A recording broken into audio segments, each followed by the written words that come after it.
everybody. So I am Dr. Raquel. Thank you so much for joining me today for the Best Life Abroad, Not Your Average Travel podcast. And so welcome. Today, I'm actually going to be sharing my story with you.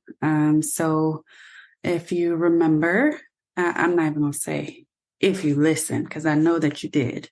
So I will say if you remember, in season 1, episode 1, we spoke to my hubby Lou, Courtney, and he shared about kind of how we got started together living abroad. But my journey abroad started a little bit earlier than that. So I studied abroad before we officially moved abroad. And so I just want to share kind of what my journey was to moving abroad. And then also how Best Life Abroad, Not Your Average Travel podcast and Best Life Abroad got started. First, I will tell you a little bit about when I started considering studying abroad. So I was a junior in college. Myself and 2 or 3 other people, we were the first ever Spanish majors at Hampton University, HU.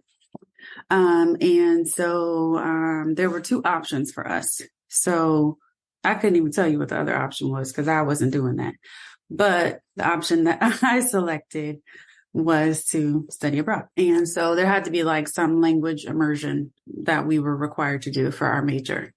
And so I decided, okay, I'm doing this. I'm going to be studying abroad. And my dad decided to come with me for my first 10 days that I was in Madrid. So I studied abroad in Madrid, Spain. And it was very interesting. And so interesting is the word that I choose to use because it definitely was a learning experience for me. So while my dad was there, it was amazing. We traveled all the time. We saw the places. We went to different restaurants. And it was very interesting because like once my dad left, my whole experience just completely changed. It was kind of like I had a bodyguard with me while he was there. And then he left and it was like, where am I? So at that time, it was 2003 when I studied abroad in Madrid. And at that time, most of the darker skinned Black women who were there were prostitutes, at least the ones that I saw. So many of the women who looked like me were prostitutes. And so with that, I constantly got solicited, but even beyond solicited, like touched and pulled and all the things. And so it was constantly like stepping out of my home was like, okay, get ready for what is about to ensue. It was a very different experience than what I had ever had to deal with. And I was 21 at the time. 2021. Yeah, it was rough. It was a rough time for me. I was there. Thankfully, there were 3 other women of color who were there with me. It was just great having other people there who could relate to some of the things that I was experiencing. And I'm going to sidebar for a minute. So when you have people who are like, this is a great place for Black people, or this is a great place for whoever, I want you to take that information and then start doing some research, because there's no such thing as the Black experience anywhere. So for example, there were 4 of us who were together in Spain, but nobody had the experiences that I had to the extent that I had them, because we were all different hues, even amongst the Black women who were there. We all had very different experiences in Madrid. A lot of the foolery overlapped, but there was some foolery that was unique for me. You just always want to make sure that you are doing your own research as to what is the best fit and what is the best country for you. So, some people say that and they're like, oh, Black people don't like the cold, so we're not going to move there. Lies. There are many Black people who like cold, many Black people who enjoy a good ski, a good jet ski, a good snowboard. So you want to make sure that you are digging into your own research to see what's the best fit for you. Okay. So back to the story. So we had very differing experiences while we were in Madrid, but although there were lots of things that I experienced where I was like, this is for the birds. This is not for me. I do not fit in here. There were other things that I was like, I want more of that. So just even like the pace of life, the idea that you could actually not live to work, that you don't have to try to work every single second of the day in order to make a significant or a sufficient living for yourself. The fact that in the middle of the day, you could try to go to a store if you want to. You can try to handle business if you want to. But we have prioritized a siesta. And so that is not about to be a thing because you are in a rush does not mean that I then put what I need to the side. And I had never seen that before in real life. And so just people enjoying life, just like, living their best life. I had just not seen that before, like where you don't have to like go on vacation to experience something. You can say, hey, I'm just going to travel to Lisbon for the weekend, which we did. It was just really a lot of the things that I saw I had never witnessed before. Kind of like, okay, these pieces of this experience do not fit me, but these pieces, I want more of those. There were two things that I decided in that 21st year of life. I decided that I was going to dedicate my time and my energy to making sure no other people had the experience that I had while they were abroad, because it was totally preventable. There were many things that, I would have never imagined reading what I read, researching what I researched. I never would have ever imagined that the experiences that I had in Madrid would have ever been a thing. It's so important. It was just, to me, it was like all of these things were completely preventable. I want to help to make sure that nobody else experiences these things that I've experienced. And the other thing that I decided was, yes, I need to move abroad because this is where my heart sings. Number one, I love languages. I love cultures. I love that I could actually like enjoy my life and not have to worry about grinding 24/7. So I was like, okay, this is where it is. So I went back home and I made those two decisions. I went on, I became a teacher, I got married, and then my husband and I, as you know, made a decision to move abroad. When we first moved abroad, we moved to Germany. And when we moved to Germany, I was very skeptical. Like we were like, we're moving abroad 2 years max. That's all this is about to be. Even like going through the process of getting a visa in Germany, I was like, everybody is rude. I don't know. I don't know what this is about to be. But then it was like the moment we stepped foot off of that airplane, we had a family there. They were just so helpful, so loving, so kind. Even like there are so many different like festivals and holidays. And so like I remember one thing specifically where we just kind of like stumbled on, we were taking the train somewhere. We just decided like, hey, let's go somewhere for the day. We were taking a train somewhere and it was I think it was Fasching. And so everybody had a bottle of something on that train and a glass and a whole bunch of glasses. We just had like people like, here, take a glass. Just, we made many friends on that train ride and like actual friends. Like we got off the train, got home, and then like saw people in the grocery store and they were like, hey, come over, come have dinner. We did. And so they became our homies. It was a completely different experience. And not to say it was without the foolery, because there were many things that I was like, I don't know about this. But it was a space that was different from Madrid. And that in Madrid, even when I was like, yeah, I'm American, people would say, no, you're not. They would tell me to my face that I was not an American. Whereas in Germany, where I would say, yeah, I'm American, they'd be like, oh, okay. So I was definitely American before I was Black. With being American, which again, Courtney discussed in episode 1, is there's a lot more of a classism than there is a racism. At least that's what we experienced in Germany. That Americanism equals money. And for being a Black American, it also equals coolness. Trevor Noah said it best, where he said Black Americans are the coolest Black people on the planet. And I think that other people believe that. So there was a cool factor and a money factor that were built into being Black in Germany for us.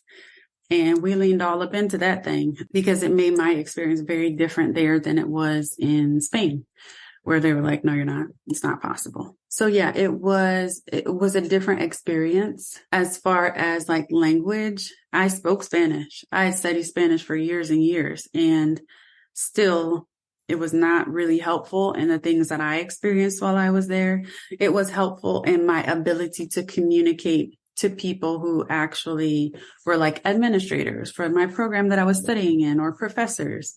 So that was helpful in communicating, like, actually, I'm not going to do this, and this is why, or this is what I need, and this is why. But when we moved to Germany, we spoke zero German, but we were still able to learn the language while we were there. We were still able to build a community while we were there. We had amazing cultural experiences while we were there. And when I say there was still foolery, like I remember we were at a park, and we were at a park with some of our friends who had kids. We didn't have kids at the time. So we were just like, hanging, playing with their kids or whatever. And I remember the ball, my husband was playing soccer with one of our friends' kids, and the ball like rolled towards this little boy. And he went to pick it up, and the baby started crying.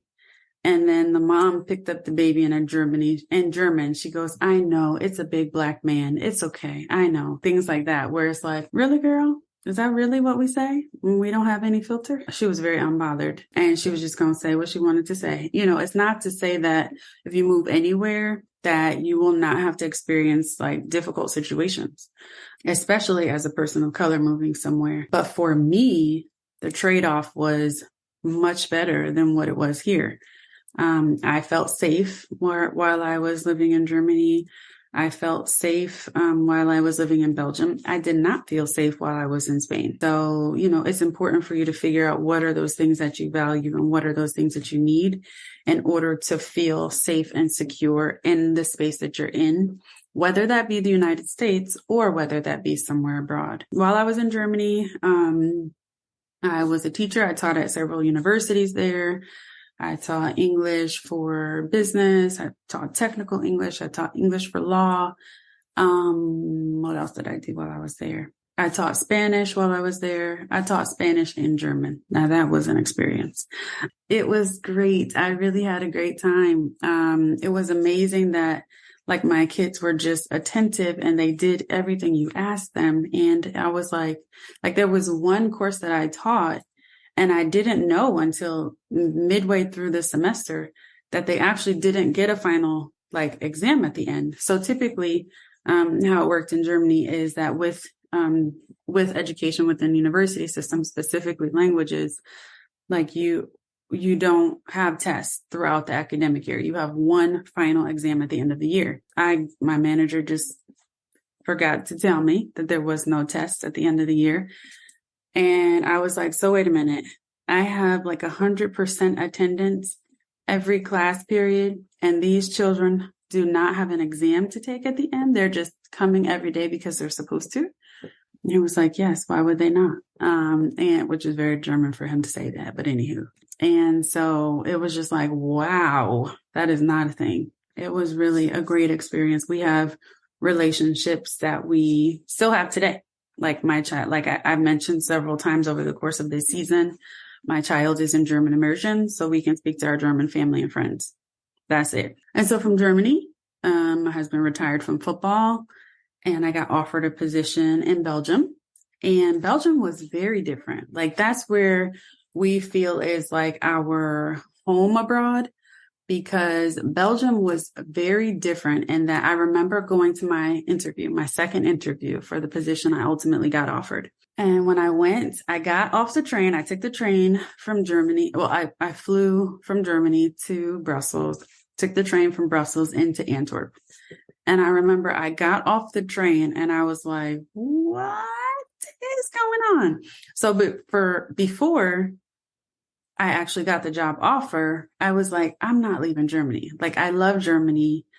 This position sounds cool, but I mean, unless it's like undeniably for me, I don't think I could move. I don't think I could leave Germany. Like, I just love it, but I'll try. I'll see what happens. And so on that second interview, when I got off that train, I was like, wait until I talk to Courtney, because I got off the train and there were Black people everywhere. They were everywhere. I never thought that I could live in Europe and not be like stared at, or like, all the things that come with being the only Black face in a sea of white. I was like, these people are not checking for me at all. They do not care about me and my brown face walking around this city, because there's so many other brown faces walking around this city. And then I remember where I was like, okay, I'm sold. There was a little like kindergarten class, and they were walking to the train station, and I saw like Black teachers, Muslim teachers, white teachers. And I was like, okay, this is it. This is the place I want to be. This like immersion of cultures. It just really, it was something that was amazing to see.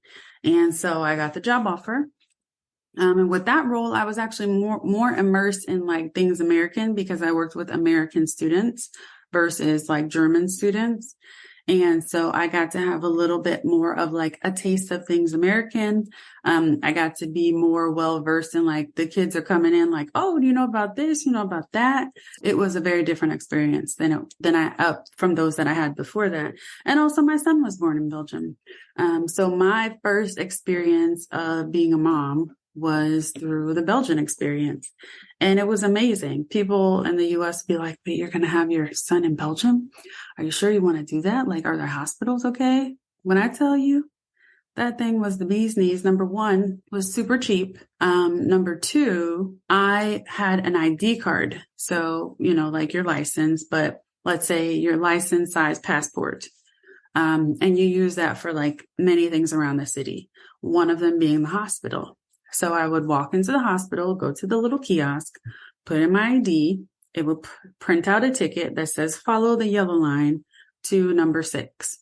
I follow the yellow line to number 6. That's where my appointment is. It's very clear. I had midwives there that were so great and wonderful to me. I wish I could find them. Like, I think about them so often, because of how amazing they were and how just like attentive they were and how much they really cared. And, even it was my first time ever being a mom. My son was in the NICU because he was a tiny baby. I was like, oh, I'm not leaving him. So they like helped me set up a little bed in the NICU. I was the only mom in there for some time until others kind of caught on to and like, oh, wait, I want to be with my baby too. And so it was really just a very different experience, but also Antwerp is 2 hours from London, 2 hours from Paris by train, 2 hours from Amsterdam, 45 minutes to Dusseldorf on the bus. Like it's just like centrally located for all the things. Our ability to just travel. There were many weekends where we'd be like, it's Friday. You want to go to Paris tonight? Yeah, let's do it. And then we just hop on a bus and go to Paris. It was just so nice to be immersed in an international city where we could travel all over the place. I was not out of place as a person of color there. And it was kind of like a progression. Like when I was in Spain, it was like, okay, what is going on right now? How do I even understand and process what I am experiencing? Why am I being treated like this? Like, what is going on? What is happening? And just like consistently trying to fight through what is normal and what is absurd. And going from that to Germany, where it was like, we had this like built-in family, where they were just trying to take care of us, but it wasn't necessarily like multicultural. And so, we were very often the brown speck in the middle of a sea of white. It wasn't though like we were treated badly because of that though. Like I said, because we were an American speck that just so happened to also be brown. Because we were brown, there were things that were like, we're not sure.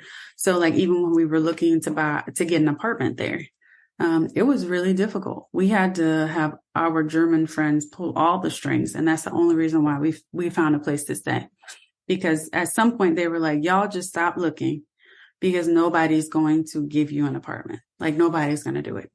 So we'll just see who we can find that is okay with y'all living there. And then one just so happened to be like some French ladies, and they were like, they're French. So they're more used to Black people. And so they offered us an apartment. And then like another friend of our German mom, she offered us an apartment too. That's the only reason why we even found a place to stay. Like I said, there's foolery all over the place. All that to say, I believe that I was specifically placed where I was placed for a reason. Even with all of the horrible things that I experienced while I was in Spain, I know it is because of those experiences that I'm interested in what I'm interested in now, that I am where I am now, that I have a passion for what I have a passion for now. And so I would not trade that, but I also want to make sure that although I encourage everyone who can possibly do it to experience and immerse yourself in another culture, not just go on vacation. If it's, I'm going to go spend 2 months in Costa Rica, do it. Because there is nothing that will make you more self-aware than immersing yourself in a culture that is not your own. And that can be the UK. You know, a lot of people will say, hey, I'm moving to England because they speak English. Do they? Because I have never had as many people come down on the way that I speak as they did while I was in London or Bath. Or Bath, as he said. Bath is where you wash yourself, dear. Bath is where you're trying to get to. That's what he said to me. So, you know, it's important for you to really try to figure out what's a good fit for you. Why is this even something that I'm interested in? What do you value? You know, it's important for you to kind of figure those things out. And you don't have to move from country to country to figure that out. You can figure that out now. There are so many more resources now than there were when we first moved abroad. I absolutely just want you to encourage you to utilize all of them. And my only regret really is that I didn't move abroad sooner. Like I said, we planned to move abroad for 2 years. We ended up abroad for many more years than that. We had a baby abroad, and we know that like life abroad is a life that we want to have forever. We appreciate that our parents have come to visit us. My sister has come to visit us. Right after we had my son, it was like a family roundtable coming to help us with him. And so it was just it was great to know that our family supported us, even while we were not in the United States. You know, the pace of life, especially as a mom, like I feel like as a mom, my time in Europe, I was most respected as a mom, because it wasn't like, okay, you had this baby, let's get back to life as usual. It was like, okay, you had this baby, let's talk about how you're doing emotionally. Let's see how you're doing physically. We're going to check on you before we check on the baby, because we know that this baby could be fine, but if you're not right, this baby's not going to be right. So let's make sure you're good. And then once we know you're good, then we'll check on the baby. Okay. Cause he looks fine now. So, you know, we'll check and make sure he's good. But first, Mom, how are you doing? It was just much more of a supportive environment. Just really, it's important for you to figure out what's the best fit for you. So moving on from there to kind of what led to Best Life Abroad. I started Best Life Abroad because I consistently got questions from people or comments from people like, oh, I really wish that I could move abroad. And I would say, you can go do it right now. And then they would be like, oh, but I can't. Like, how could I move abroad? I don't even know what to do. And so I said, okay, let me help you. And ultimately, there were so many people who felt the urge, the nudge, the dream of living in another place, but did not feel equipped to be able to do it, or did not feel that it was a real possibility for them. That's how I started Best Life Abroad, where I started helping people who really wanted to live in a different way, who knew that that different way that they wanted to experience was outside of the United States, but needed help getting there.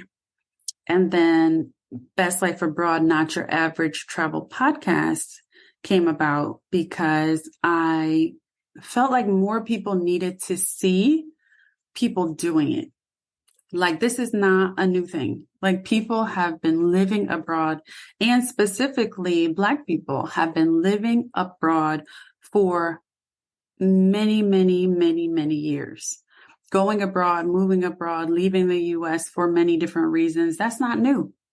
It is not necessary for you to stay in the United States just because other people stay in the United States. That's not a thing. That's not a reason. That's not real. Really, some advice that I would have as to kind of where to get started, I would first say, start investigating. If you feel that little nudge inside of you, start investigating. Use social media to your advantage. We know we're on it all the time. So use it. Start joining those groups.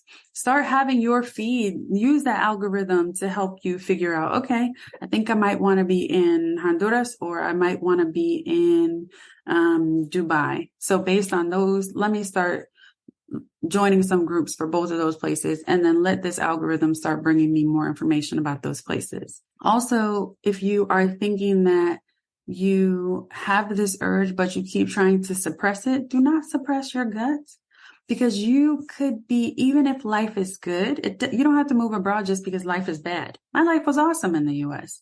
I had my boo thing with me. We were traveling all the time. We were at parties, we have friends.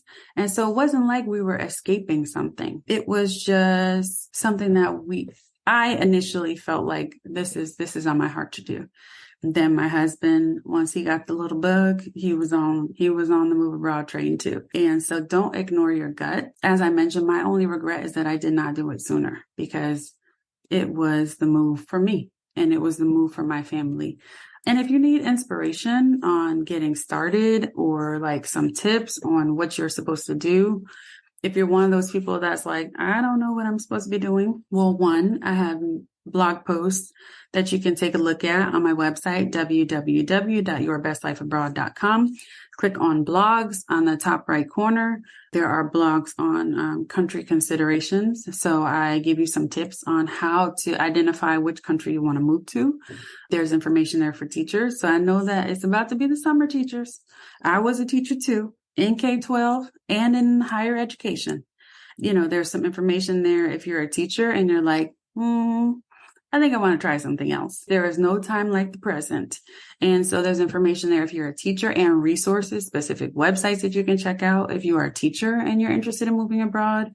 I also have tips on how to find current information. So sometimes you'll go and you're like, this is from 1902. So what is really going on? But how to find like current information that can help you in your search. And I also have a move abroad checklist. So there is no excuse. You can go on there, find your checklist, figure out what are the things that you need to be doing. Create your own timeline based on that checklist, and then just start taking it step by step. Okay. And then of course, I am here to help you one-on-one. So if you're like, I'm not doing any of those things, I want to talk to you and tell you where I am, and you tell me what to do from there. Boom, I got you. Just go again to www.yourbestlifeabroad.com. Click on Start Your Journey in the top right corner, and set up a time for us to connect, because as I tell you all of this information to let you know that this is something I'm very passionate about.